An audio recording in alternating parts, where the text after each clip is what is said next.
I've been arrogant and unruly my whole life, so it was no surprise when on my first day back at the family mansion, the imposter son staged a dramatic fall from the second floor. When my sisters refused to even hear my side of the story and immediately moved to punish me, I looked at my eldest sister, Chloe, demanding an apology and just burst out laughing. It was the funniest thing I'd heard all year. Apologize. I slammed my palm down on the table. The solid marble tabletop cracked on the spot, sending a terrifying fissure straight through the entire thing. If I really wanted him dead, do you think you'd have a chance to protect him? I'd have folded him in half and stuffed him in a suitcase by now. Anything else? If not, I'm leaving. Go check the security cameras if you're so bored. That massive thing on the wall isn't just for decoration, is it? And cut the devoted siblings act. It's nauseating. Anyone who didn't know better might think there was something sordid going on between the four of you. Without another word, I turned and walked toward the front door of the mansion. I slammed it shut with deliberate force. With a deafening crash, the double doors were ruined. The left one teetered on its hinges, while the right one crashed to the floor. After I left, the four of them in the living room looked completely shell-shocked. The two-faced imposter, Spencer, was genuinely terrified this time. He quickly composed himself, putting on a hurt expression. "Sisters, did you hear that? My brother said he's going to kill me and stuff me in a suitcase." But right then, all three of them were silently staring at the cracked table, then looking up at the demolished front door. The room was dead silent. The second I was outside, I regretted it. I was flat broke, without even a place to stay. I'd never had to worry about money before and had never bothered to save. Now I had no idea where to go. After mulling it over, I figured I might as well go back and tough it out. No sooner had I thought it than I did it. I turned around and stormed right back into the Anderson mansion. Chloe started to walk over, ready to challenge me. "Not so tough now, are you?" But she stopped dead in her tracks when she saw the marble fragments littering the floor. Back in my room, I started taking stock of my assets. I thought I had at least $10,000 in savings, but a quick check of my account revealed a balance of $438. The number was just insulting. I shook my head with a bitter laugh and started to seriously consider my options. Aside from being a decent student, I was pretty much useless. Whatever, I decided to sleep on it. A few hours later, a furious pounding on my door woke me up. I stumbled out of bed, a scowl on my face, and went to open it. "What the hell are you knocking for?" Outside was Chloe, wearing her usual sour expression. She opened her mouth to speak, but I cut her off. "Spit it out or get lost. Don't interrupt my sleep. I'm in a foul mood right now, and if it weren't for the law, I'd beat you senseless." Facing her younger brother, Chloe was a little intimidated, but she steeled herself and said, "Mom and Dad want to see you." I gave a lazy grunt of acknowledgement and shuffled out. As soon as I hit the hallway, I saw Spencer with his tear-streaked face and Mr. and Mrs. Anderson, their faces ashen with rage. That confirmed everything. "Ethan, look what you've done." Mr. Anderson's face was dark with fury as he was the first to lash out. "We were kind enough to bring you home, and this is how you repay us? Who asked for your fake kindness?" I shot back. "Who told you to bring me here? Did you ever bother to ask what I wanted? It's not like I was begging to come back. You're going to be the death of me." Mrs. Anderson trembled with rage, pointing a shaky finger at me as if she were about to pass out. "Quiet!" Mr. Anderson bellowed before she could continue, his fists clenched at his sides. I maintained my cavalier attitude. "Why should I shut up? If you couldn't afford another kid, you shouldn't have bothered finding me, only to bring me back here to lecture me. What's that supposed to mean, Ethan?" Chloe was the first to react. "Who gave you the right to talk to our parents like that? Didn't your foster parents teach you any respect for your elders?" I lunged forward, grabbing Chloe by the collar and roaring hysterically, "You want a scene? Let's have one. I've got all the time in the world. Do you have any idea what my life was like? I couldn't even go to school. I spent my days washing clothes and cooking, getting beaten and screamed at for the smallest thing. If I made a mistake, I didn't get to eat." I shook her violently, letting out years of pent-up fury. "It's a miracle I'm even alive, and you have the nerve to stand here and criticize me? Did you think I was living a life of luxury?" I kept yelling, then backhanded Chloe across the face, so hard that no one dared to come near. Mr. and Mrs. Anderson rushed to pull me away, but I had completely lost control, smashing everything in sight like a cornered animal. "Get the hell away from me!" I screamed. "I never want to see any of you hypocrites again." The Andersons were all stunned into silence, having never seen me this unhinged. "You treat your enemy's son like a prince and me like dirt, and now you're asking me why I'm acting out? It was like a dam had broken. I poured out years of misery and resentment, not stopping until I had nothing left to say. Well, so much for the new furniture. Seeing them all too terrified to speak, I decided it was time for my masterstroke. I cleared my throat and laid my cards on the table. Here's the deal. Give me $5 million, and I guarantee I'll disappear from your lives forever. Whether I live or die, it'll have nothing to do with you. Do we have a deal? $5 million. I ran the numbers in my head. It was enough to live comfortably for years, and I'd be completely free of this toxic family. It was the perfect transaction. Mr. and Mrs. Anderson exchanged a look, their eyes filled with a complex mix of emotions. Then, as if on cue, they both turned to look at the trembling Spencer. Mr. Anderson thought to himself, if money is what it takes to get this menace out of our lives for good, it's a small price to pay. Fine, $5 million, Mr. Anderson said through gritted teeth, looking like a man at his breaking point. But remember, from this day forward, you have nothing to do with the Anderson family. I don't care if you become a king or a beggar on the street, don't ever come back. He was finally rid of this pest. Asterisk, what could some kid from the sticks ever amount to anyway? He'll be begging for scraps soon enough? Asterisk, that's what I was waiting to hear, I said, a smirk playing on my lips.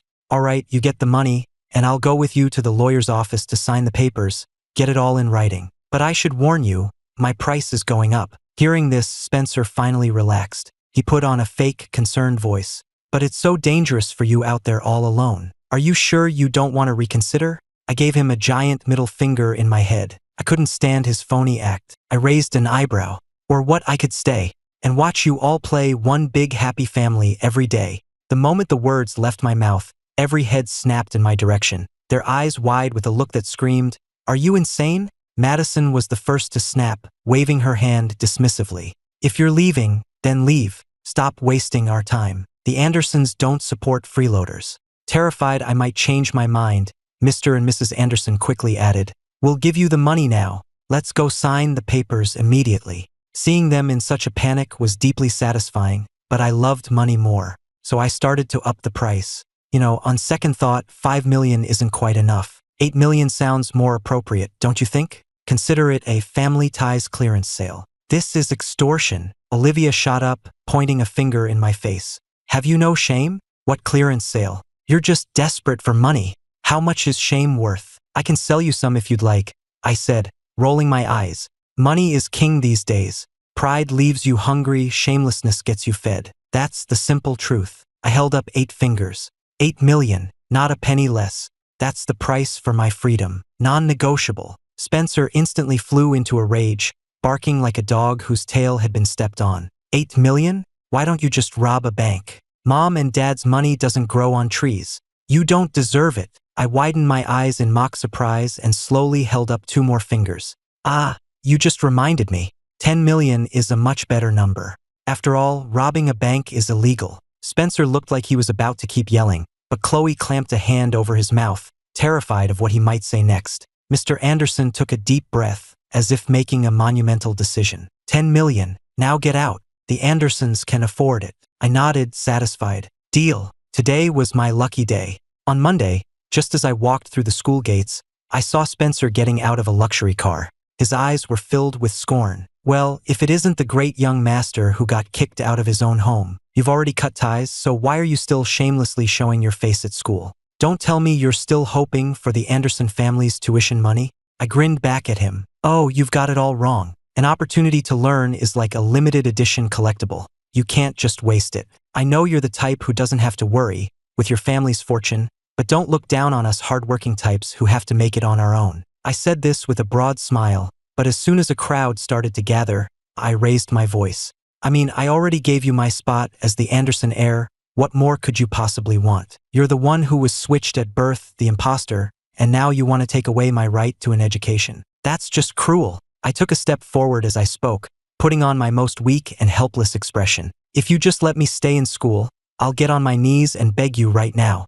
I've already given you my place as the true son. What more do you want? Do you have to drive me to my death to be satisfied? As soon as I said that, the students around us immediately started whispering among themselves. Oh my God, so the rumors were true. Spencer is actually an imposter. And he's so cruel, he forced the real heir out. If that were me, I'd have been so ashamed I would have disappeared. How can he still show his face? I guess he got addicted to the rich kid lifestyle. He can't accept that he's just a knockoff. The color drained from Spencer's face. He clearly hadn't expected this move and scrambled to explain. That's not what happened. He took $10 million from the family and cut ties voluntarily. I never forced him to do anything. I was laughing internally, but on the outside, I looked completely helpless.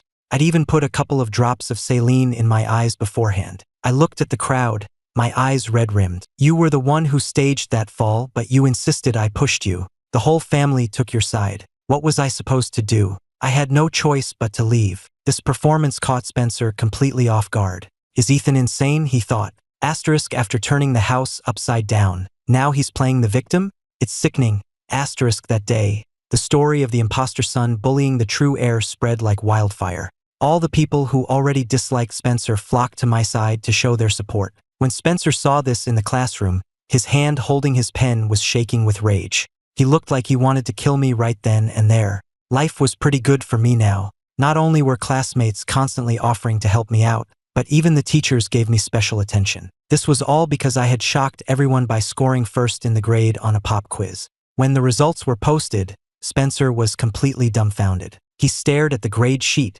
muttering over and over, "Impossible. Absolutely impossible." He couldn't wrap his head around it. In his mind, I was a failing student who could barely complete his homework. How could I transfer to an elite academy in Beverly Hills and suddenly score the top grade? He must have cheated, Spencer thought, absolutely certain. There was no other way. He immediately stormed into the teacher's office and declared, "I want to report Ethan for cheating." The teacher, Mr. Davis, had already heard the rumors about me. His expression soured. "Do you have any proof, Spencer?" "Of course." Spencer pulled out his phone and showed him photos of my old homework. "I saw his schoolwork when he first came to live with us.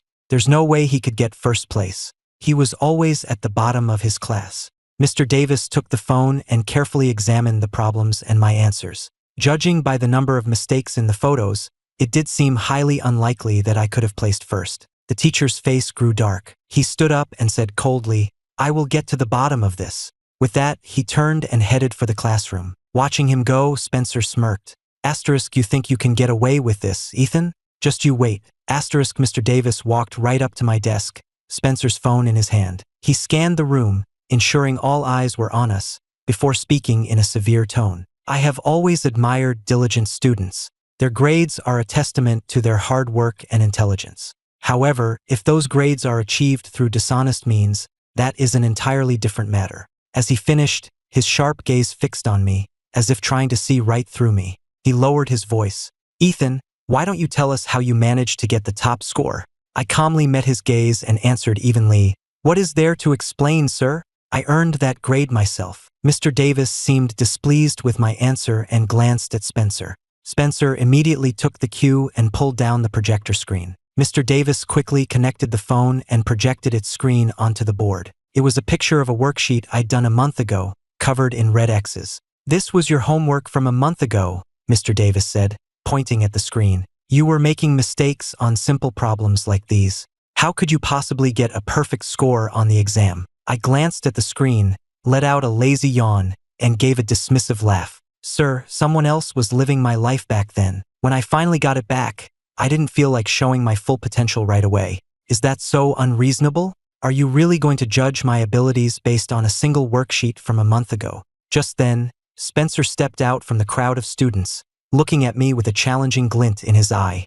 "Then prove you didn't cheat." I couldn't help but laugh. I shook my head. "The burden of proof is on the accuser. This has nothing to do with me. I don't need to prove my innocence to anyone. The truth is the truth." "You're just making excuses," Spencer said, pointing at me angrily. "We're not letting this go." He stared at me as if trying to read my mind. "If you're so confident, then take another test. Right here in front of everyone. Mr. Davis can write a new one. If you still get the top score, I'll apologize to you in front of the entire school and pay you $1 million. $1 million.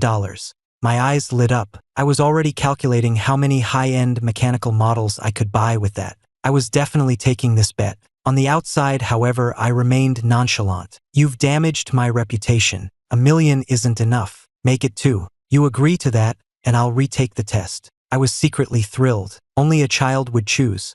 I wanted it all. The other students were taken aback by my confidence and started whispering amongst themselves. Some thought I was being arrogant, while others were just amazed at the amount of money on the line. $2 million was an insane bet, Spencer sneered. And if you don't get first place, you have to leave the school and never show your face here again. And I mean, you have to literally roll out the gates. His voice dripped with malice. I just smiled, completely unfazed. You'd better get that 2 million ready. I've got this all on video, so don't even think about backing out if you lose. If I'd known making money was this easy, I would have run this scam a long time ago. Maybe I should take over their research projects next. If Spencer was worth 2 million, I wondered how much the others would fetch. Anderson family ATM number 1 was online. It wouldn't be long before numbers 2, 3, and 4 were ready for a withdrawal. As I was thinking this, the 3 Anderson sisters, Chloe, Olivia, and Madison, all shivered simultaneously somewhere else, feeling as if something terrifying had just targeted them. The sudden chill made them uneasy. They all glanced at the thermostat, assuming the AC was just set too low. For $2 million, I agreed to take the test alone. Honestly, I didn't need to prove anything to anyone, but Spencer was a fool with more money than sense, practically begging me to take it. It would have been rude to refuse. Mr. Davis offered me the full 3 hours, but I just waved him off confidently. An hour is plenty. My tone made it clear this was no big deal. I became a human answering machine, the pen flying across the page. For me, taking a test wasn't a challenge. It was a pleasure. I mused that I should have learned business from my real mother. Making money was even easier than this. Still, I focused, finished the entire exam in record time, and then leaned back, admiring my work. I could practically see the $2 million waving at me. A crowd of onlookers gathered outside the classroom, anxiously awaiting the results. Suddenly, the teachers grading the test shot up from their chairs, exclaiming in unison, "Ethan is an absolute genius." Spencer rushed over and snatched the test paper from their hands. He looked it over again and again, his expression shifting from disbelief to shock, and finally to utter despair. He stumbled backward, muttering, "Impossible. How could he get a perfect score on everything?" The news hit the crowd like a bombshell, and everyone erupted in conversation. "Whoa, a perfect score on everything. He must have been sandbagging on the last test." Totally. He was probably afraid people would accuse him of cheating if he did too well. Spencer is just jealous that the real heir is smarter than him. And Mr. Davis suspected him just based on Spencer's word. That's messed up. I stood to the side, secretly pleased. I had proven my abilities, earned $2 million, and exposed Spencer for the snake he was. It was a win-win-win. Spencer, on the other hand, looked like he'd just swallowed a bug, his face a mask of pure disbelief. Spencer stormed up to me, his teeth clenched in anger. He was so agitated his lips were trembling as he spoke. "How could you get a perfect score?" I lazily glanced up at him, my expression bored. "Is it really that surprising? Ever heard of a concept called studying? Unlike some people, I don't just coast through life." I was laughing to myself. This had played out perfectly. The teachers who overheard this were all thinking the same thing. What an incredible actor. They'd never seen a student so brilliant and hardworking, and they couldn't praise me enough. Seizing the opportunity, the honors class teacher, Ms. Miller, shot a challenging look at Mr. Davis. "Don't you think it's a bit rash to suspect a student like that? Jumping to conclusions based on a single accusation." Then she turned to me, her eyes filled with admiration. "Ethan, you should transfer to my class. I can guarantee you won't have to deal with any of this nonsense there." I smiled politely. "Thank you for the offer, Ms. Miller, but I have some personal business to attend to first." With that, I walked calmly over to Spencer and stated my terms. $2 million, and a public admission that you slandered me out of jealousy, followed by an apology. Spencer's face was a mask of fury, but he had no choice. He pulled a checkbook from his pocket. "Here's your money. But if you think I'm going to apologize, you can forget it." I took the check with a cold smile. "Fine, no apology." Before he could react, I slapped him twice across the face. Such a handsome face. It's a shame the skin is so thick. It would be much better if it were a little thinner. Everyone in the room was stunned. I, however, just shook out my hand as if nothing had happened. "Wow, your face is so thick it actually made my hand sting." Then I turned to Mr. Davis and said with a serious expression, "Your baseless accusations have caused me a great deal of distress. Therefore, I've decided to accept Ms. Miller's invitation and transfer to the honors class." The room erupted. Mr. Davis's face went pale, while Ms. Miller beamed with delight. News that I'd hit Spencer spread like wildfire, quickly reaching Chloe. The bell for third period had just rung when she stormed up to the honors classroom, yelling, "Ethan, get out here right now. Who do you think you are, bullying Spencer?" Spencer, who was with her, kept his head down, his face a mask of resentment. But when he looked up, he put on an expression of pure victimhood, saying weakly, "Chloe, it's really not his fault." Inside the classroom, I didn't even look up. I just listened to the drama unfolding at the door, finding the whole thing laughable. My new classmates couldn't stand it. "Spencer is such an actor," one whispered. "He's the one who accused Ethan of cheating, and now he's playing the victim. Didn't he promise to apologize in front of everyone and pay $2 million if Ethan was innocent? He paid the money but refused to apologize, and now he's trying to flip the script. The guy has no shame." Chloe heard every word. She stopped, walked right into the classroom, and demanded with a stern face, "Who were you just talking about? What exactly happened?" One of the students couldn't resist speaking up, his voice dripping with sarcasm. "Your thick-skinned little brother, Spencer. Ethan got first place on the last exam, so Spencer accused him of cheating. He demanded that Ethan prove his innocence or apologize in front of the whole school and pay $2 million. Chloe was visibly stunned. She turned to stare at me, her eyes wide with surprise. "You got first place? I didn't even look up from my book. If it wasn't me, was it you? If you're gonna have a meltdown, do it after class. You're disturbing everyone." Then I went back to my textbook. A second later, Chloe was dragging Spencer out of the room.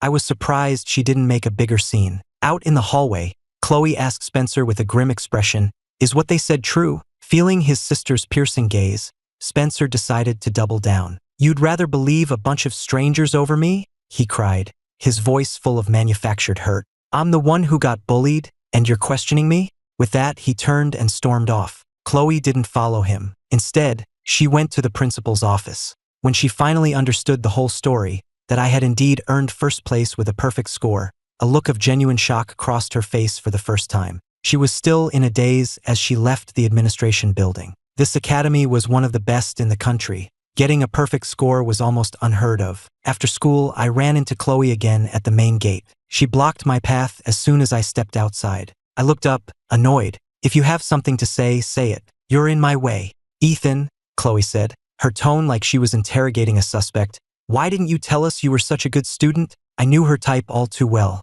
In the original novel, she was the classic snob who judged everyone. I crossed my arms and smirked. "What's it to you? Were you going to give me a cash prize or something?" Chloe gritted her teeth. "If Mom and Dad had known you were this smart, they never would have let you leave." I looked at her like she was an idiot. "Who cares? Getting paid to leave wasn't good enough? You should really get your head checked. Now stop being an eyesore." With that, I pushed past her and walked away, leaving Chloe standing there in stunned silence. My new custom-built PC was waiting for me when I got home. As soon as I had it assembled, I booted it up and, with my system's help, looked up Chloe's current research project. When I saw she was working on semiconductor development, I had to laugh. What a coincidence. This was my specialty. Without a second thought, I started drafting a paper. In the years I spent with my real mother, when I wasn't studying, I was in her lab, tinkering with high-tech equipment. As soon as the paper was done, I submitted it to the university's research group. The very next day,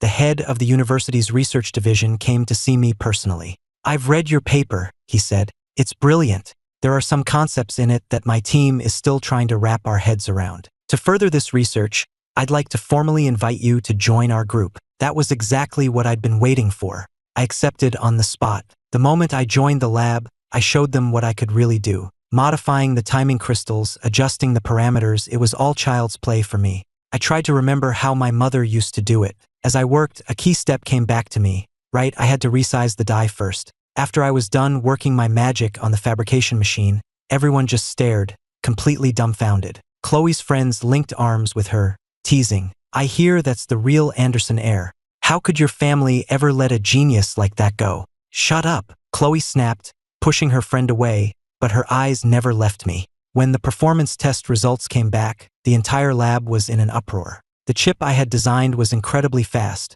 rivaling the top commercial chips on the market, and even outperforming them in some areas. "Ethan, you're incredible. You're a genius."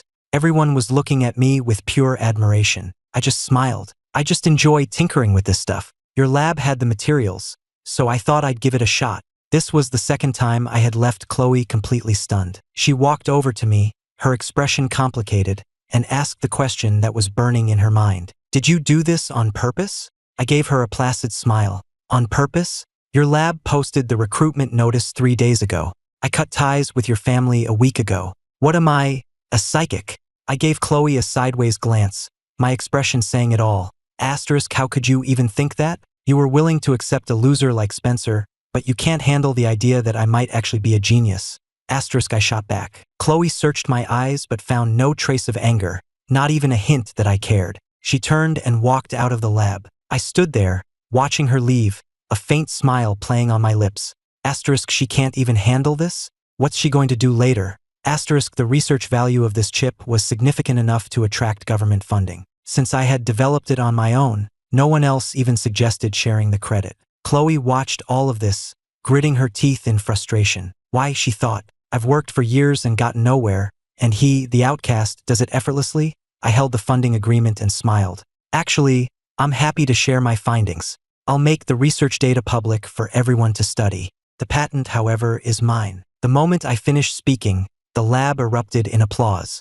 The news spread through the Anderson family like wildfire. The usually arrogant family members were, for once, completely stunned. Ethan is certainly full of surprises, Olivia said, shaking her head. She refused to believe I could have accomplished something like this on my own. He must have stolen our research somehow. Chloe slowly rose from the sofa, her gaze sharp and determined. You're all wrong. He developed that technology right in front of us. It was his achievement and his alone. It has nothing to do with any of us. Madison's eyes went wide. Are you saying that kid from the sticks actually knows what he's doing? Mr. Anderson's face was as dark as a thundercloud. If he's so capable, why didn't he show it before? His tone was thick with suspicion. Mrs. Anderson snorted. So what if he's capable? Does he think he can just walk all over us now? Chloe glanced around the room, her voice calm but firm. His other recent patent applications have government backing. If this research pans out, this one chip design could be worth $4 billion.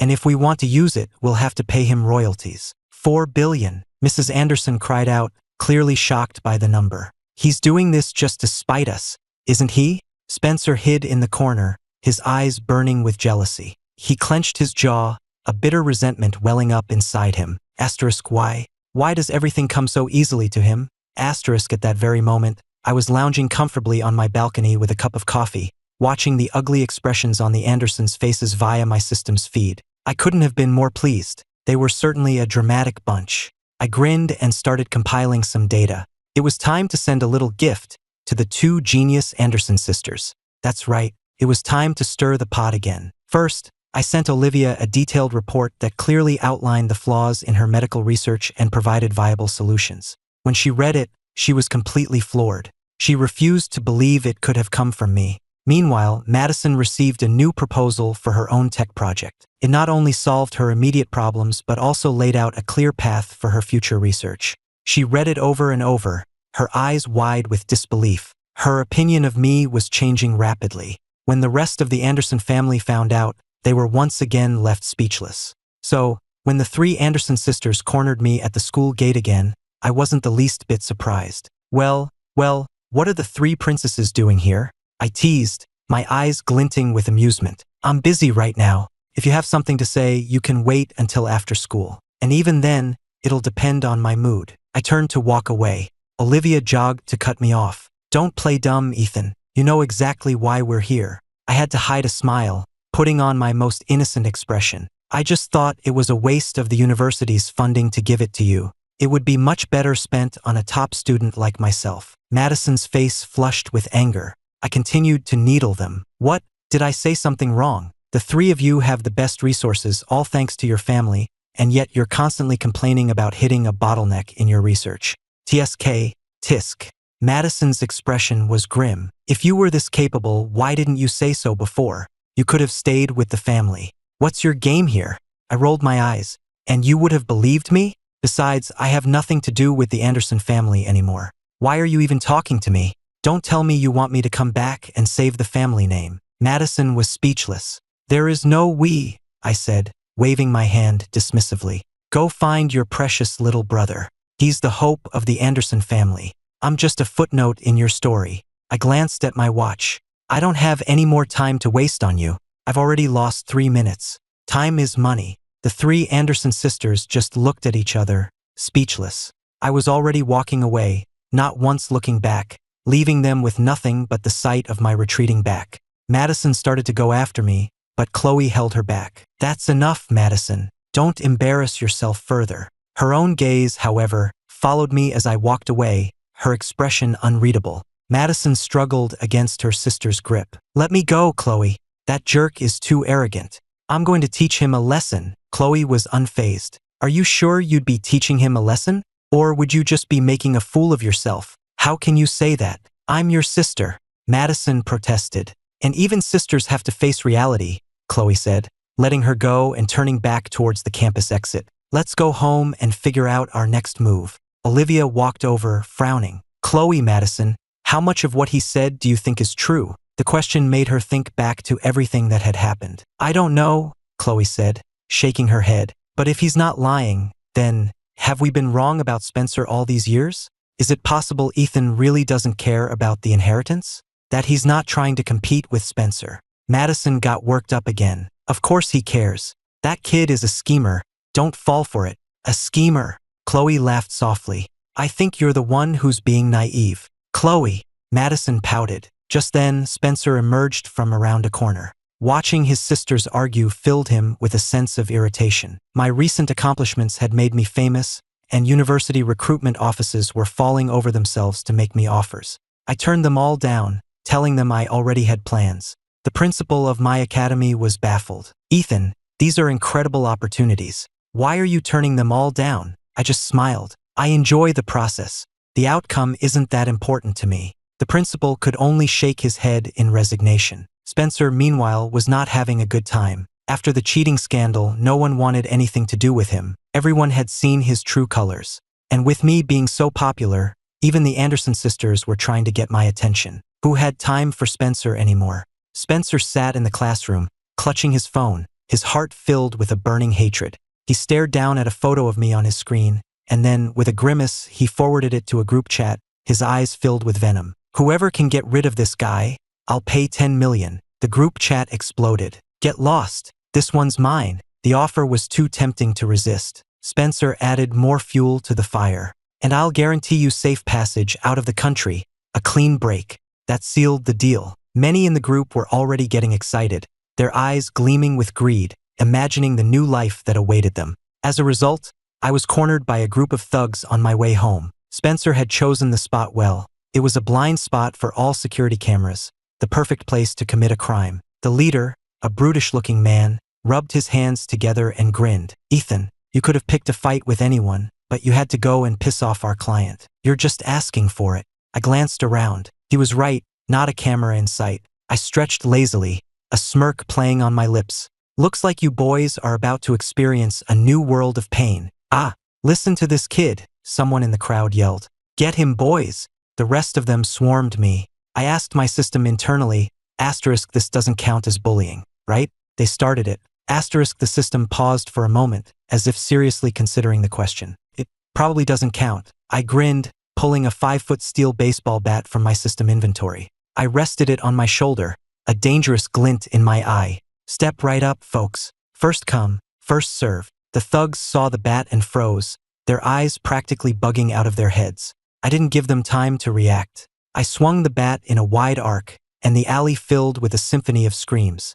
Ooh, that one's going to leave a mark, I taunted as I swung. He'll be laid up for a few months, I bet. The thugs were all screaming in agony, their earlier bravado completely gone. I showed no mercy, swinging the bat like a man possessed. I took them on one by one, two by two, my movements clean and efficient like a one-man army. Gradually, the number of attackers dwindled, while the number of men writhing on the ground grew. The once menacing thugs were now pale and trembling, looking like they'd seen a ghost. Spencer never said this kid could fight like this, one of them groaned. He's not a student, he's a damn movie action hero. Realizing they were outmatched, the thugs immediately lost their nerve. They all dropped to their knees, begging for mercy. Please, man, have mercy. We were just paid to do a job. We had no choice. I pulled out my phone and started recording, my expression cold.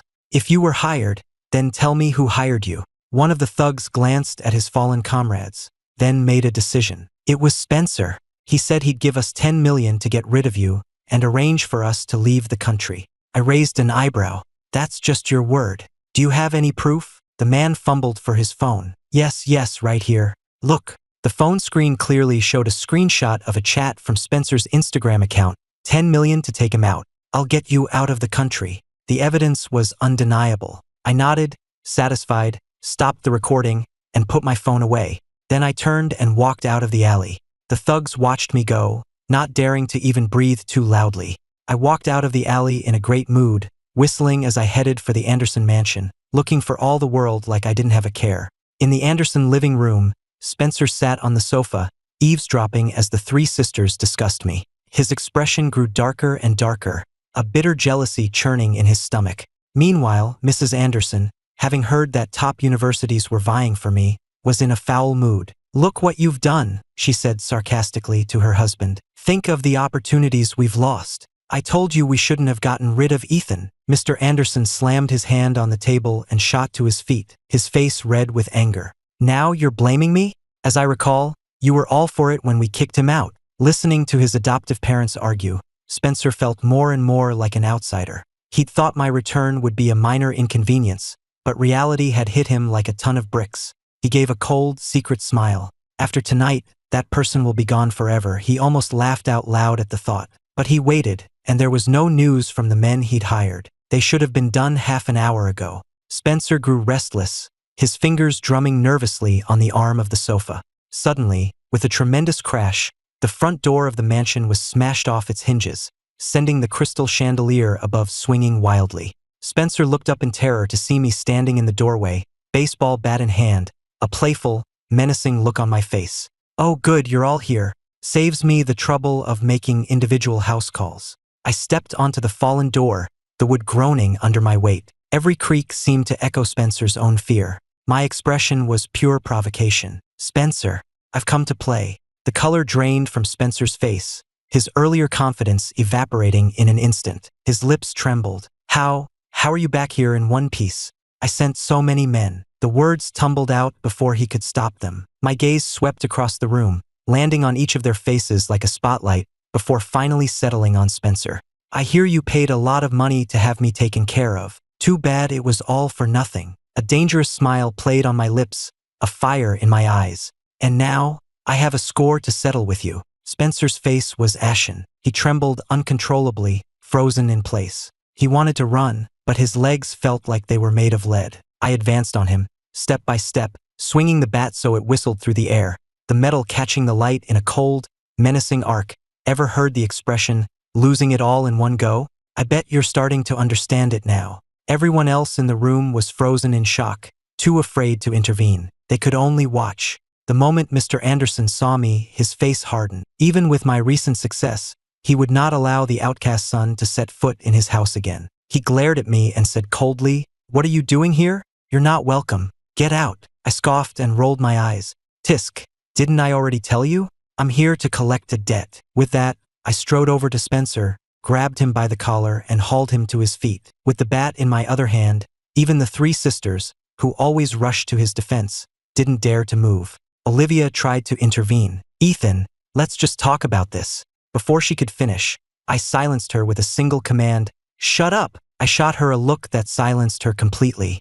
I yanked Spencer so close our noses were almost touching. "Spencer, I left this family, but you still won't leave me alone. You're like a dog with a bone. What's your problem? Are you just that obsessed with me? Or are you just so insecure that you know you'll never truly have my place, and it's driving you insane?" I gently patted his cheek, then slapped him hard across the face. The sharp crack of the slap echoed through the living room. Spencer went flying like a rag doll, landing in a heap on the floor. The others started to move, but I scraped the end of my bat along the hardwood floor, the sound screeching through the room. I scanned their faces. "Anyone else want to try? I'll make sure you leave on a stretcher." My cold, menacing tone made the hair on their arms stand up. The air in the room went still. Spencer clutched his already swelling face, his eyes a mixture of terror and hatred. He scrambled backward, screaming, "Ethan, murder is illegal. You can't kill me." I raised an eyebrow, a sarcastic smile on my face.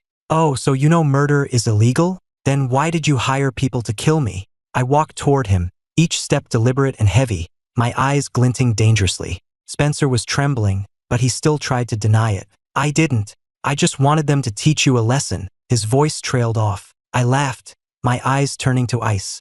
A lesson? That's a bold claim. I know all about your little schemes. You had me followed. You tried to have me killed. Today, we're settling the score. I tapped the end of the bat on the floor. Mr. Anderson finally seemed to grasp the gravity of the situation. Ethan, he roared, this is the Anderson house. You will not act this way here. I just laughed, my voice dripping with sarcasm. The Anderson house? Who gives a damn? I'm just here for a little justice. The metal bat gleamed under the chandelier.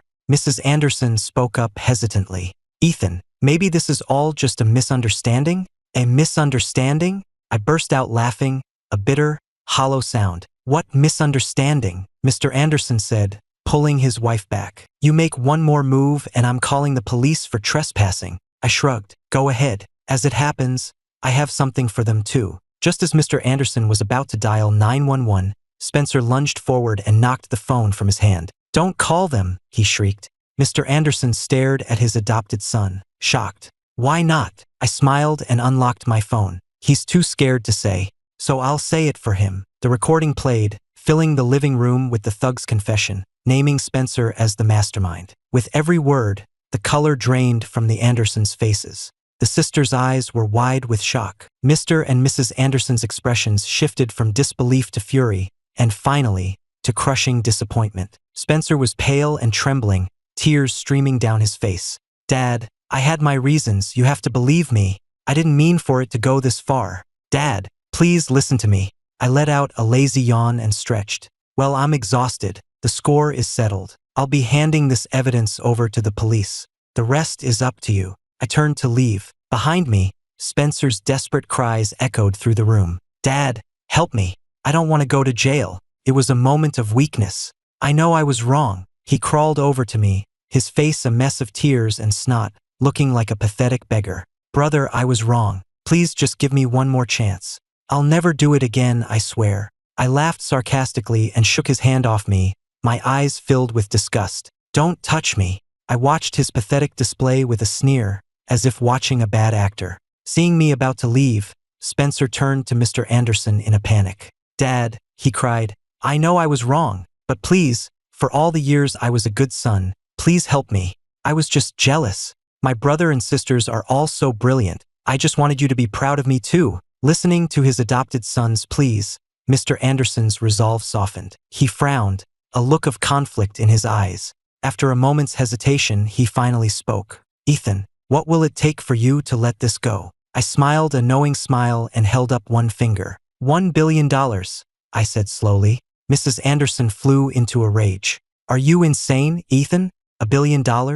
You might as well just rob a bank. Her voice was shrill, her eyes wide with fury. I clicked my tongue, a playful glint in my eye. Don't want to pay? Fine by me. After today, when the news breaks that Spencer hired a hitman, and that the Andersons raised such a monster, you'll lose a lot more than $1 billion. And that's not even mentioning the school bullying scandals. I shrugged. Since you're not interested, I'll be on my way. I turned and headed for the door. Mr. Anderson broke out in a sweat. Wait, he called out. $1 billion, it's yours. He took a deep breath. But you have to guarantee none of this ever gets out. I turned back, a smirk on my face. I can only speak for myself. As for the rest, I shrugged. Who knows? You should ask around at his school. See what other good deeds your precious son has been up to. Mr. Anderson's eyes went wide with disbelief. What did you just say? He asked, his voice trembling. The color drained from his face. I just smiled, tapping the bat against my palm. You can find out the rest for yourself. It's not my story to tell. I rubbed my fingers together, a sly look in my eye. Just get the money to me, and this chapter is closed. After all, the money was what I was really after. Mr. Anderson's face was a mask of grim resignation. He let out a heavy sigh. The money will be in your account within 3 days. Give me the number. His voice was a mixture of suppressed rage and utter helplessness. I quickly sent him my account information, a triumphant smile on my face. Since we have a deal, I'll be going. With that, I turned and left, leaving the Anderson family staring after me in stunned silence. The room was deathly quiet. My system was stunned. His real mother didn't care about money at all, it mused. Asterisk, how did the host turn out to be such a money grubber? This is straight up extortion. Asterisk, the moment I was gone, all eyes in the room turned to Spencer. He had stopped crying, but the panic in his eyes was unmistakable. Spencer, what have you done? Chloe was the first to speak, her voice colder than he had ever heard it. She had always been his staunchest defender, but now, she looked at him as if he were a complete stranger. At her sharp tone, Spencer froze, then his face crumpled and the tears started again. I was just a kid. Everyone always said I wasn't like the rest of you. Dad, Mom, Chloe. I know I was wrong. I really do. He looked at them with wide, pleading eyes, like a puppy that had just been scolded. But this time, no one was falling for it. Madison and Olivia exchanged a look of shared disappointment and anger. The brother they had cherished for so many years had suddenly become a monster. We'll deal with you after we find out the truth, Mrs. Anderson said, giving Spencer one last cold look before turning and heading to her bedroom. Her shoulders slumped with a weariness that went beyond physical exhaustion. She couldn't understand how she had raised such a child. Spencer collapsed onto the floor, clutching his head in his hands. How did it come to this? He whispered, his voice filled with despair. This isn't how it was supposed to be. He had thought he was in control, but now he realized he had only been fooling himself. Thinking about the $1 billion that was about to hit my account, I was so excited I could have danced. This was a massive windfall. I couldn't help but hum a celebratory tune, a new spring in my step. Suddenly, the system's voice echoed in my head. Host, Spencer's corruption level has just increased by 20 points. I just scoffed, a sarcastic smile on my face. Him? The original Ethan went through hell and never broke. This guy faces one little setback and he's ready to become a supervillain. I shook my head in disgust. It's pathetic. I muttered to myself, asterisk, how could someone like him ever be the protagonist of a story? Because of his fake, innocent act. It's a joke. Asterisk, the system sensed my thoughts and offered a quiet suggestion. Perhaps the protagonist was just lucky. My eyes lit up. I nodded. Good point. In this world, luck is a skill in itself. 3 days later, Mr. Anderson asked to meet me at a cafe in downtown Los Angeles. When I walked in, I saw him hunched in a corner booth, his brow furrowed, looking like he hadn't slept in days. The moment I sat down, he got straight to the point. Ethan, you knew about all this, didn't you? If you're willing to come back home, the Anderson inheritance is yours. I slowly stirred my coffee, watching the swirl in the cup. Does it matter when I found out? I looked up, my gaze steady and proud. As for the Anderson inheritance, I'm not interested. If I wanted to, I could build 10 fortunes of my own. Mr. Anderson's eyes widened in shock. He clearly hadn't expected such a firm refusal. He struggled for words. Ethan, about the past, Stop, I cut him off. The past is the past. Leave the inheritance to someone who actually wants it. As the Andersons dug deeper, Spencer's misdeeds were uncovered one by one, like lifting a rug to reveal years of filth. Bullying classmates, tormenting weaker students, the list of his offenses was long and shocking. Protected by the Anderson name, he had always been untouchable. When the final report was laid out, a chill went through the Anderson family. Mr. Anderson's hands trembled as he held the papers. He rushed home to find Spencer casually scrolling through his phone. A surge of rage washed over him, and he slapped him across the face. You monster! How could you do these things? Spencer clutched his stinging cheek, his eyes wide with shock and confusion. Then his shock turned to rage. Is this because I'm not your real son? Because I'm not a money-making genius like him? Is that why you're treating me like this? His voice trembled. He couldn't understand how the father who had always doted on him could suddenly turn on him like this. You promised you'd never let anyone bully me, Spencer cried, his eyes red-rimmed. So why are you doing this now? He was confused and bitter. Had all their promises been lies? Olivia looked down at Spencer, who had collapsed onto the floor, her eyes filled with a cold disappointment. She looked at him as if he were a stranger. She walked over and slapped him again. The sharp sound echoed through the room. You call this being bullied? You're the one who's the bully. Her voice was sharp and final, like a judge delivering a verdict. Spencer was stunned. He stared at Olivia, tears welling in his eyes, his lips trembling. I didn't, he started to say, but the words died on his lips, empty and useless. Didn't you? Mr. Anderson threw the folder of evidence at his feet, the papers scattering across the floor. The proof is right here. Take a look at all the good you've done. Spencer's hands trembled as he picked up the scattered pages. As he read, the color drained from his face, the light in his eyes fading with every word. When he finished the last page, he dropped to his knees, sobbing. "Dad, Chloe, I know I was wrong. I really know. Please, can you forgive me just this once?" I wasn't thinking straight. Everyone turned away, unable to even look at him. He turned to Mrs. Anderson, a final, desperate hope in his eyes. "Mom, you always loved me best. Please, forgive me." "Don't call me Mom," Mrs. Anderson said, her face twisted in disgust, as if she were looking at something vile. "I can't believe what kind of monster I've raised in my own home. You're not even human." Mr. Anderson and Olivia looked at his broken form. Despite their anger, they couldn't help but feel a pang of pity. After all, they had known him for so many years. "Spencer, you have to take responsibility for your actions," Mr. Anderson said, his voice heavy, his expression conflicted. "There is no place for you in the Anderson family." Spencer's eyes widened in disbelief, as if he'd just been told the world was ending. "Dad, what do you mean?" he stammered, his voice shaking.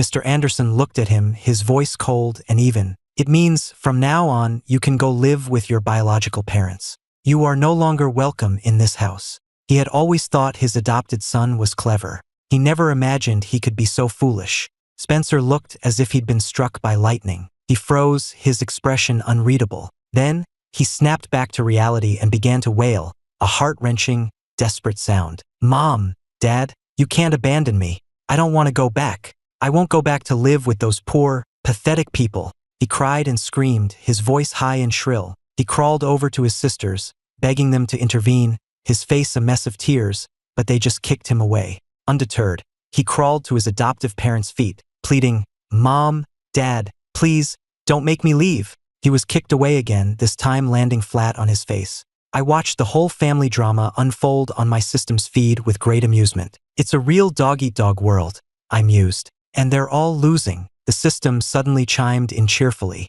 "Host, the Anderson family's regret level has reached 25.7. I raised an eyebrow in disbelief. "They actually have the capacity for regret? Don't tell me my mission is to max out their regret meter. That's just twisted. Can't I just solve this problem more directly?" The system nodded solemnly, like a student answering a teacher. Asterisk, "You've guessed correctly, host. The objective is to raise their regret level to 100. Asterisk, I rolled my eyes. This is the worst mission ever. Other hosts get to beat up villains, and I'm stuck here farming regret points. Watching Spencer get tossed around by the Andersons like a soccer ball, I couldn't help but smile. Well, Spencer, look at you now. Not so arrogant anymore, are you? Go on, keep showing off." The drama continued. Spencer was thrown out of the house, left to stand alone at the gate, crying like a lost child, while the Andersons watched from the window as if he were a complete stranger. I watched the scene unfold, a deep sense of satisfaction washing over me. The news that Spencer had been expelled and disowned by the Andersons hit the school, and then the wider community like a hurricane. The once adored heir had fallen from grace, a shooting star crashing into the mud. It was quite the reversal of fortune. And through it all, I remained an island of calm, going about my business as usual. Just after school one day, Chloe rushed up to me, a placating smile on her face. "Ethan, Mom and Dad said they miss you. They want you to come home for a visit." I glanced at my watch and gave her a polite but distant smile. "I'm afraid I don't have time. I have a seminar with my professor. Sorry." Without another word, I walked to the sleek sports car waiting for me at the curb, its paint job gleaming in the California sun. As I got in, I deliberately rolled down the window and said to Chloe, my tone casual, "I have nothing to do with the Anderson family. Even if I were dead, I wouldn't want you at my funeral." Chloe was stunned into silence. She clearly hadn't expected me to be so harsh. Her lips moved, but no sound came out. I floored the accelerator, and the engine roared to life. The car was gone in a flash. The scene was witnessed by half the student body and instantly became the talk of the campus. Some admired my decisiveness, while others thought I was being cruel. Either way, I had everyone's attention. "Now that's a real heir," people would say. "Handsome, brilliant, so much better than that Spencer." I, of course, was completely oblivious to my newfound fame, focused only on getting to my professor's seminar on time. Halfway through the meeting, the system's voice popped into my head. Asterisk host, the Andersons are planning a belated birthday party for you. They're trying to figure out how to get back in your good graces. Asterisk, I couldn't help but sneer. They ignored me when I was nobody, I muttered under my breath. Now that I'm successful, they're all over me. Such hypocrites. Just then, my professor mentioned an overseas research project. He scanned the room. Any volunteers?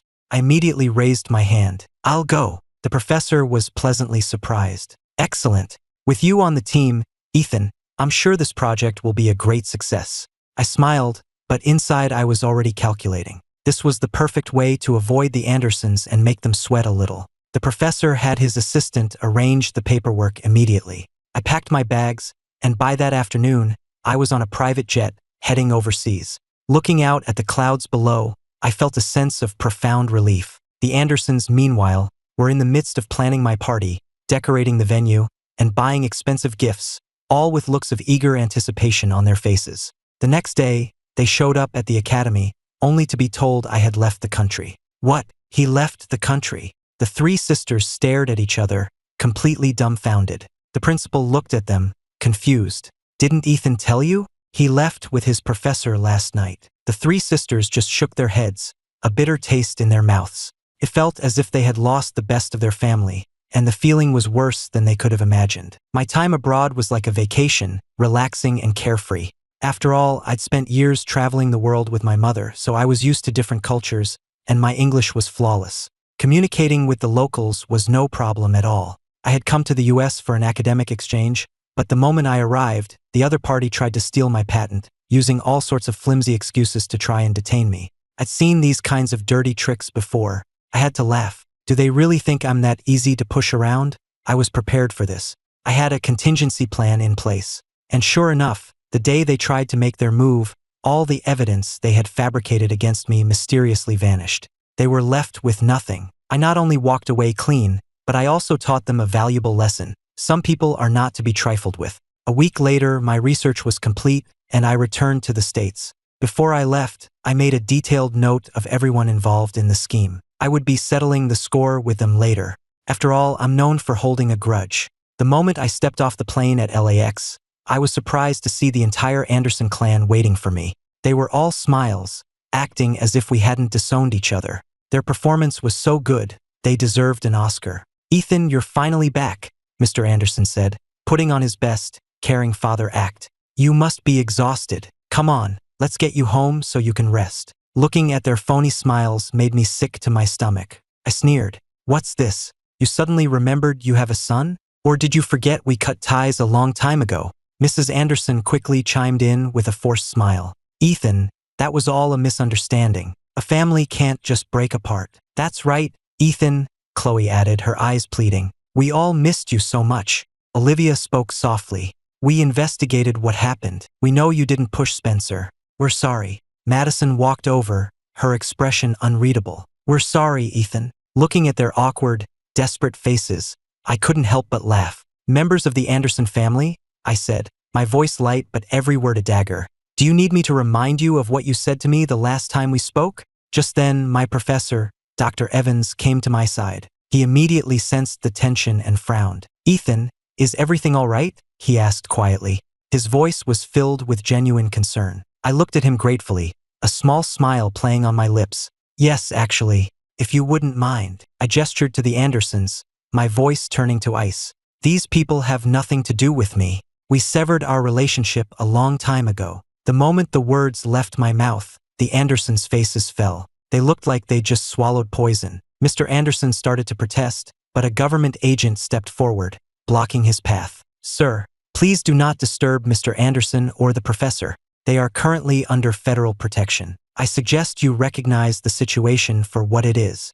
The agent's voice was calm, but left no room for argument. Mr. Anderson's face flushed with anger. That's my son. What do you mean, recognize the situation? I can't even speak to my own son. His voice was thick with outrage. The agent responded calmly. Apologies, sir.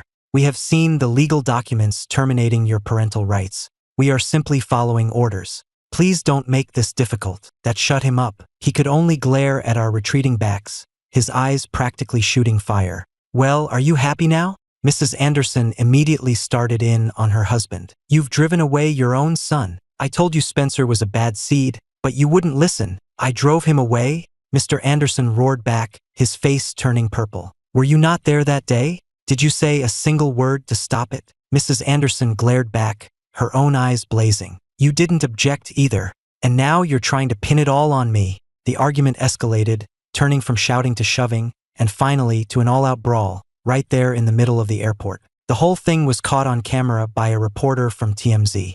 The video went viral instantly, with headlines like, "Billionaire Anderson's brawl at LAX over disowned son." The comments section was a goldmine. "This is better than any reality show," one user wrote. The crowd of onlookers ate it up. In the distance, Spencer watched the whole thing unfold, a bitter taste in his mouth. He had never gone back to his biological parents' home. He refused to. Why did they get to live their lives, while he was left with nothing? The more he thought about it, the angrier he got. And when he saw me, the true heir, his jealousy burned white hot. He couldn't understand why everyone was so impressed with me. Was it just because I was smart and could make money? Spencer gritted his teeth. I can do that too, he thought. In the car, Dr. Evans looked at me, my expression serene, and sighed. With parents like that, are you really okay? His eyes were filled with pity. The story of the Switch sons had been all over the news.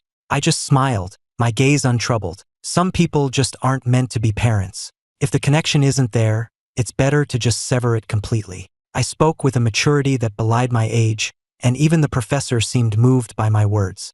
Some people just don't deserve to be parents, he sighed, his voice filled with a sad resignation. I nodded silently. He had spoken the truth that was buried deep in my own heart. The wound had scarred over long ago. 3 days later, I secured 3 new patents. The news was another blow to the Andersons' already tarnished reputation. The more successful I became, the more the media dredged up the story of how they had chosen the imposter over their real son. The internet had a field day, joking that the Andersons had traded a prize racehorse for a donkey. The hashtag Ethan Anderson's revenge shot to the top of the trending list on Twitter, causing the Anderson family even more public humiliation. The 8th time I ran into Olivia, I finally snapped. My calm facade shattered. What is wrong with you people? I demanded, my brow furrowed in frustration. I told you I want nothing to do with you. Why do you keep hounding me? I shot her a furious glare.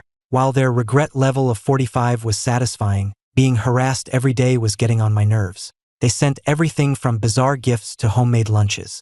At first, I would offer a polite refusal, but eventually, I just started avoiding them. But they were relentless, finding new ways to get things to me, like actors in some never-ending drama of repentance. Public opinion online began to shift. They've already admitted they were wrong, some people commented. Does he have to be so cruel? But others were quick to fire back. They were quick enough to disown him. Now that he's successful, they're crawling back. It's pathetic. My words left Olivia speechless, her face pale, her eyes dark with frustration. Ethan, we've tried everything. What more do you want from us? Did I ask you to apologize? I laughed, a harsh, humorless sound. We have a legally binding document severing our ties. Do you not understand English? Their logic was so twisted it was almost funny, as if I was the one forcing them to put on this show. After Olivia left, thoroughly dejected, I turned and spat on the ground. The moment she walked in the door, Mrs. Anderson rushed to meet her, holding a container of food. Did your brother take it? Olivia threw the container on the floor with a loud clatter. Stop fooling yourself. Mrs. Anderson rushed over, looking at the spilled food with a pained expression. That's your brother. Can't you show a little more concern? What's the point of caring now? He's gone. Who are you putting on this show for? This isn't concern, it's harassment. If you want to give him something, do it yourself. I'm done. Olivia stormed upstairs, her footsteps echoing through the house. Mrs. Anderson was left standing in the foyer, muttering to herself, how can she talk to me like that? She bent down to pick up the container, a heavy feeling in her chest. She knew they had hurt him deeply, but why was it so hard to make things right? I watched Mrs. Anderson cleaning up the mess on my system's feed, my expression cold and unmoved. I knew exactly how the original Ethan had been treated in that house, how his every attempt to connect had been seen as a pathetic attempt to curry favor. Now, they were just getting a taste of their own medicine. A small, cruel smile played on my lips. Just then, the system's voice chimed in. Host, Olivia's regret level has dropped to 20. I raised an eyebrow. Dropped by 25? Interesting. Some people just couldn't handle a little rejection. But it doesn't matter, I said with a careless smile. The system just said the total regret level has to reach 100. It didn't say whose. If I have to, I can just start over with someone else. The system seemed amused. You have a great attitude, host. Of course, I said with a cocky grin. You can't survive in this world without one. Before I knew it, it was the day of the SATs. I was the first one to finish, and as I handed in my test, I casually remarked, that was too easy. And sure enough, when the results came back, I had a perfect score. During the inevitable press interviews, I didn't miss the opportunity for a little jab. I owe it all to my family, I said with a saccharine smile. If it weren't for their constant neglect and disapproval, I never would have had the motivation to succeed. In the audience, Mrs. Anderson's face went pale, her expression a mixture of hurt and confusion. Chloe shot a worried glance at her mother, then stormed onto the stage, glaring at me. Ethan, you've gone too far. Mom is right there in the audience. How could you say something like that? I just grinned, my eyes filled with scorn. Can't handle the truth? Was what you all did to me not 100 times worse? You brought that on yourself. Chloe shot back, her voice hard as steel. I nodded. You're right. I did bring this on myself. That sent Chloe over the edge. She clenched her fists and charged at me, her eyes blazing. I sidestepped her clumsy attack and delivered a sharp roundhouse kick that sent her flying across the stage. The entire auditorium was stunned into a dead silence. I slowly turned, my expression twisting into a snarl. You want to hit me? You think you're worthy? To hell with this stupid mission, I muttered, grabbing a sledgehammer that was part of a stage display. I dragged it behind me, the sound of the metal scraping against the floor echoing eerily through the silent auditorium. I stood over Chloe and brought the hammer down next to her head. The day I came back to this family, you told me everything belonged to Spencer, that I should be grateful you even let me in the door, and that I shouldn't expect anything more. I brought the hammer down again, and Chloe let out a blood-curdling scream. The audience was frozen in shock. No one had expected this. Have you forgotten? I sneered, my eyes filled with contempt. Just then, Olivia and Madison rushed onto the stage to stop me. But before they could say a word, I swung the hammer at them, sending them both to the ground, writhing in pain. When Spencer framed me, you all believed him. When I needed you, where were you? My voice echoed through the auditorium, each word a dagger. I let out a raw, guttural scream that echoed through the hall. Then I fell upon the three of them, a flurry of fists and feet, not stopping until all three were unconscious. My eyes were filled with a demonic fury. I slowly turned to face Mr. and Mrs. Anderson in the audience, my gaze a torrent of pure hatred. Your family? I want no part of it. Every word landed like a hammer blow. Bother me again, and I'll kill you. With that, I turned and walked away, leaving a scene of chaos and a terrified audience in my wake. The air was thick with a suffocating silence. The system was practically sputtering. Host, what are you doing? The mission was to make them regret their actions, to set up a dramatic reconciliation. I blinked innocently. I am doing the mission, making them regret ever messing with me? That counts as regret, doesn't it? The system was speechless. But this is a complete deviation from the main plot. Deviation? I sneered. Can you unshit after you've taken a shit, just by apologizing? Good point. Please don't say it again. As the video of my rampage went viral, the entire internet was buzzing about the Anderson family. People talked about their cold indifference to their own son and their sudden, desperate attempts to win him back now that he was successful. The consensus was that the Andersons were shameless, money-grubbing hypocrites, begging for forgiveness without ever acknowledging their past cruelty. Are the Andersons insane? Comments like this were everywhere. Public outrage against the family was at an all-time high. To make matters worse, internet sleuths dug up every dirty secret from Spencer's past. One scandal after another hit the Anderson family, and their reputation was utterly destroyed. The string of negative press had a direct impact on the family's company stock. In a single day, their market value plummeted by over $3 billion. Watching all this unfold, I couldn't help but smile. This was real, tangible revenge, and it was deeply satisfying. I pointed to the system's data feed. See? What's the point of them just saying they're sorry? You have to make them feel it where it really hurts, their wallets.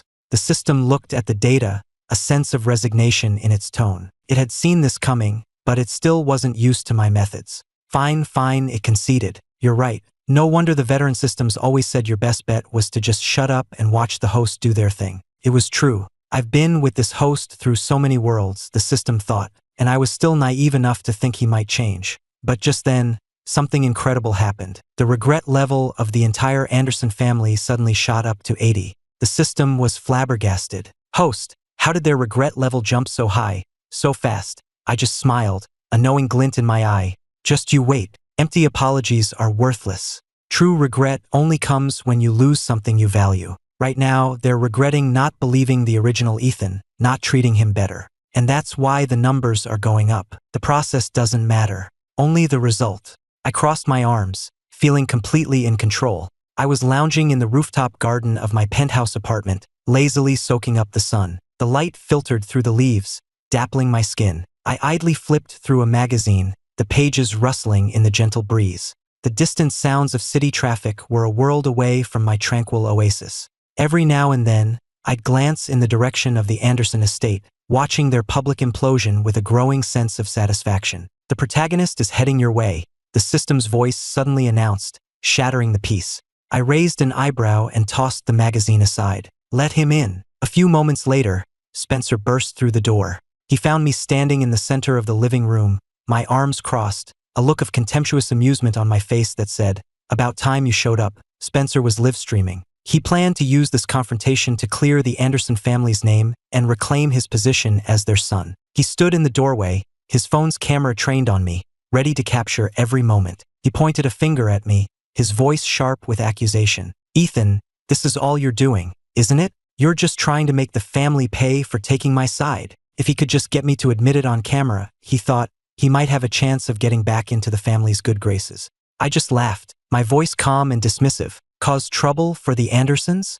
I don't have time for that. I'd rather be reading a book or filing another patent. I turned, walked over to the sofa, and sat down, looking at him with a mocking expression. "Maybe you should think about all the wonderful things you've done. The bullying, the tormenting, that was all you, Spencer. It had nothing to do with me." Spencer was speechless. The viewers on his live stream started to comment furiously. Every word I said was a dagger, twisting in his deepest wounds. He was suddenly struck by the realization of how foolish and shameful his actions had been. I watched him, a detached observer, feeling no anger, only a cold, mocking amusement. I knew in that moment that I had already won. "If you really want to save the Anderson family's reputation," I continued, "I suggest you start by taking a long, hard look in the mirror. Then maybe you can do something to actually atone for your sins." I stood in the center of the spacious living room, a mysterious violet light glowing in my eyes, a manifestation of my deepest power. A cryptic smile played on my lips.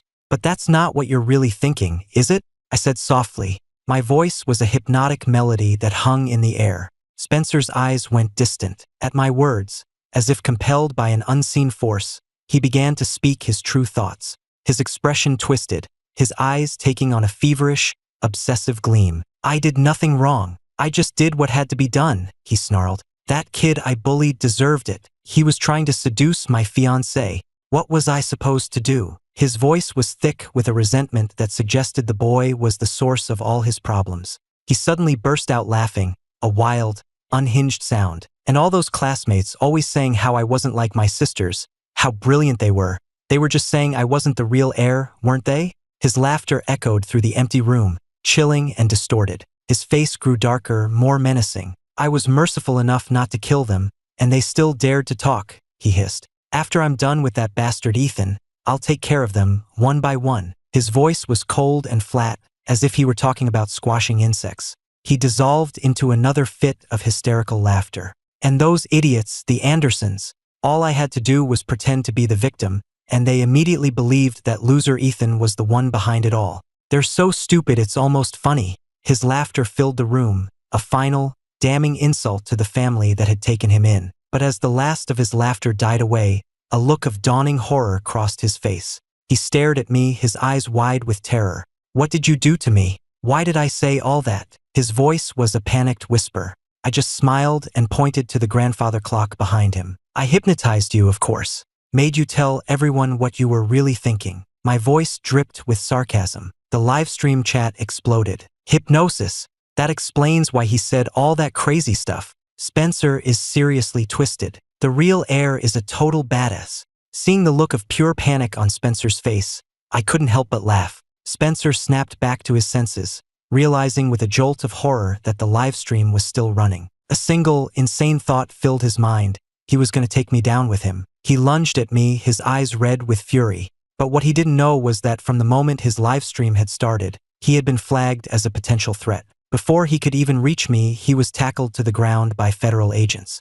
"Mr. Spencer, you are under arrest for assaulting a federally protected individual. Please cooperate." "Let me go," Spencer screamed, struggling against their hold. "I'm going to kill him." The agents held him fast. "You threatened Mr. Anderson again, and we are authorized to use lethal force." By now, everyone knew that the true Anderson heir was not just a rich kid, but a genius of national importance. His safety was a matter of federal concern. Spencer thrashed on the ground, his face a mask of pure hatred. Why? Why does he get to be so perfect? In the end, Spencer was sent to prison on multiple charges, the most serious of which was the attempted assault of a federally protected asset. In prison, as fate would have it, he ran into the father of a girl he had once bullied. The man and his friends gave Spencer some special attention. His life became a living hell, a daily cycle of torment and regret. The Andersons, having seen the live stream, started up their apology tour all over again. But I remained cold and distant. I had seen through their hypocrisy long ago, and their apologies meant nothing to me. After the scandal, the Anderson family's reputation and fortune took a massive hit. Within a few weeks, their company was in a steep decline. 3 months later, they declared bankruptcy. Of course, their business rivals were more than happy to pick at the carcass. As for me, my talents earned me a spot at a prestigious national research institute, where I began a new chapter of my life. When the Andersons saw how successful I had become, they were consumed with regret. When the systems panel showed their regret level had finally maxed out, I just smiled. Everything had gone according to plan. And with that, I left that world behind without a second glance. When the original Ethan opened his eyes again, he was back in his world, but everything was different. The room was the same, but his mind was now filled with the vast knowledge and experience I had left for him. It was as if he had been given an unbreakable shield and an unstoppable sword, filling him with a confidence and power he had never known. He took a deep breath, feeling the vibrant reality of his new life. He accepted this unexpected gift, knowing it was a chance to start over, to live the life he was always meant to have. Ethan decided to continue on the path I had set for him, but this time, he would use the knowledge I had given him to face the world with a new maturity and wisdom. He knew that, with this new power, he could forge a brilliant future for himself. As time went on, Ethan settled into his new life. One day, he ran into the Andersons on the street. They were a shadow of their former selves. After their fall from grace, no one wanted anything to do with them. The three sisters, who had once used their power to bully and torment others, especially those who had crossed Spencer, now found themselves the targets of that same cruelty in their own workplaces. Their lives were miserable. Seeing them in such a pathetic state, Ethan felt a strange mix of emotions.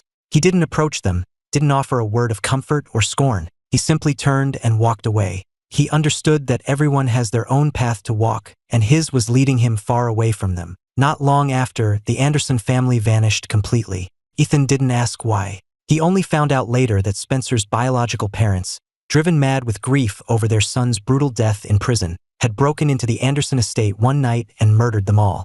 The news left him with a strange, unsettling feeling. To think that the once mighty Anderson family had come to such a tragic end. Life was truly unpredictable, but that was all in the past. It had nothing to do with him anymore. What mattered now was the future, the new life he would build for himself with the gifts I had left him.